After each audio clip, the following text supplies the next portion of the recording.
Elle a dû faire toutes les guerres pour être si forte aujourd'hui. Je suis inspirée par cette petite chanson parce qu'on m'a demandé il y a peu, Angélique, comment tu fais pour être si forte?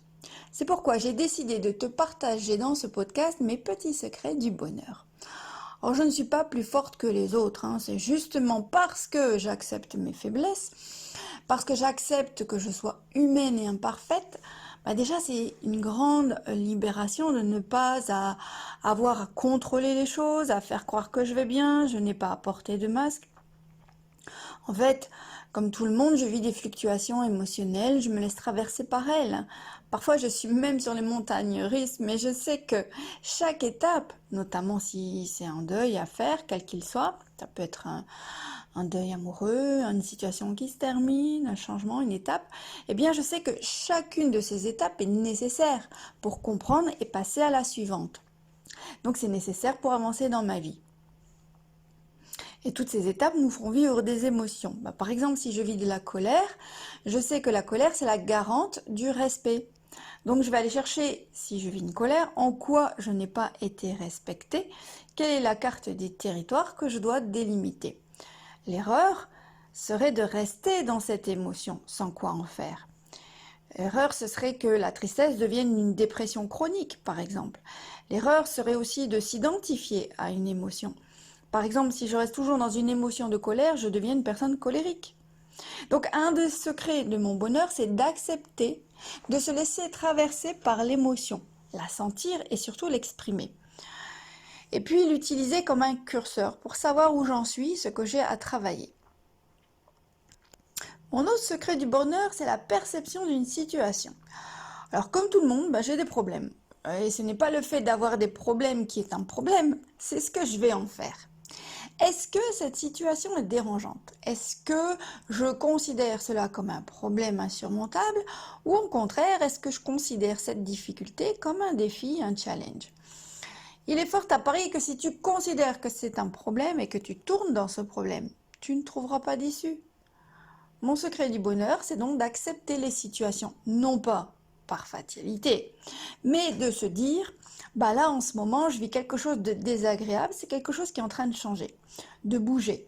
Et comme tout changement, c'est inconfortable, mais je vais apprendre quelque chose, je vais en apprendre quelque chose pour évoluer et pour avancer. Donc oui, tu peux formuler une plainte, mais l'erreur serait de toujours se plaindre et d'y rester.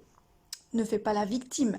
Je disais donc qu'on peut formuler une plainte. Le faire de cette manière-là, c'est faire un constat. Un constat que quelque chose ne se passe pas bien en ce moment dans ma vie. Et ça me permet d'accepter la situation et ensuite d'être orienté solution. De me poser les bonnes questions. Qu'est-ce que je peux faire pour aller mieux? Qui peut m'aider? Qu'est-ce que je peux faire pour arranger cette situation? Et de passer à l'action, bien entendu. Alors même si au jour d'aujourd'hui c'est trop lourd à porter, tu ne trouves pas d'issue, n'hésite pas à demander de l'aide au lieu de t'isoler avec ce qui pose problème. Il faut exprimer les choses, ses ressentis, c'est très important, on va même recommander et ne pas rester avec cela. Se faire aider, ce n'est pas un signe de faiblesse, mais c'est un signe qu'on veut aller de l'avant et trouver des solutions, qu'on veut dépasser l'événement.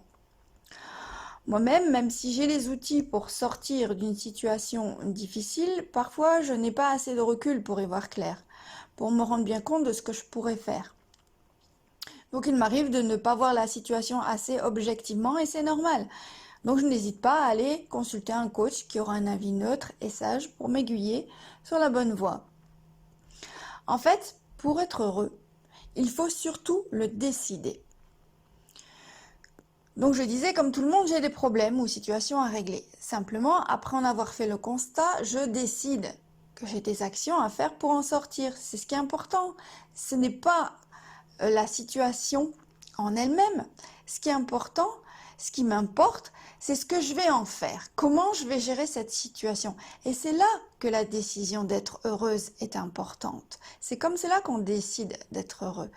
Si tu es une personne positive et que tu es orientée solution, forcément, c'est quelque chose qui va t'aider.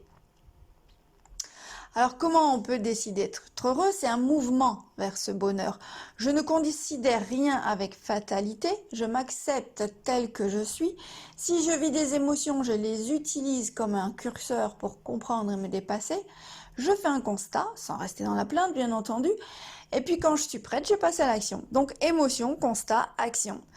Et surtout, quelle que soit la situation, le moment, la personne, il faut savoir que le bonheur, en fait, c'est le bon moment. Si je peux faire preuve de gratitude. La gratitude, c'est très important, ça permet d'apprécier à sa juste valeur la situation pour ce qu'elle m'apporte, la situation quelle qu'elle soit, les gens quels qu'ils soient, pour la leçon de vie qu'ils m'ont permis de comprendre. La gratitude, c'est vivre mon moment présent et mettre tous ces moments présents bout à bout en me sentant vivante. C'est avoir la chance d'avoir un toit, de la nourriture, de respirer, d'être qui je suis. Le bonheur ne se trouve pas, il se cultive en soi, il se partage volontiers comme je viens de le faire. Tu vois, mes secrets ne sont pas de grands secrets. C'est simple, si tu le décides. Et même si ça ne marche pas de suite, c'est un entraînement, essaye toujours encore. Allez, et toi, dis-moi, quels sont tes petits secrets du bonheur? Partage cela avec nous. Partage aussi ce podcast pour donner espoir à quelqu'un qui en a besoin. À très bientôt et coach vôtre.